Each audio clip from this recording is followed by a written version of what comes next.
So I was at a search conference about a year ago, and I heard what I consider to be some really bad advice. The person essentially said, you know what? It doesn't have to be just you out there on the web trying to promote your product. You can sort of invent new personalities. For example, suppose you're trying to promote soy candles, right? Well, you could have somebody who their name was kind of like Barbara Soy Candle, and you could invent a backstory for Barbara so that she had her own personality, and then you could have a friend who would go in and talk to Barbara, and they'd talk about who the best soy candle makers are and stuff like that. The problem with that is that if people don't know that it's multiple personalities talking, then it's almost like AstroTurf. AstroTurf is fake grassroots, right? So another name for this is sock puppet marketing. So if you have a sock puppet, you're saying, oh, who do you like for soy candles? And the other sock puppet is like, oh, I've tried this soy candle site and it's fantastic. And then the first sock puppet is like, oh, I'm so glad you have given me informative help. Thank you so much. I will immediately visit that soy candle site.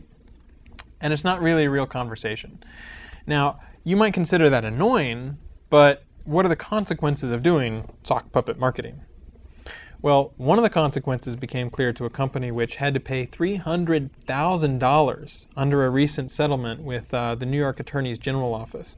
Basically, people came into the office and the people in the company said, you have to get out there and pretend to be happy, satisfied customers. So this particular company ended up paying $300,000 because they were doing essentially fake testimonials.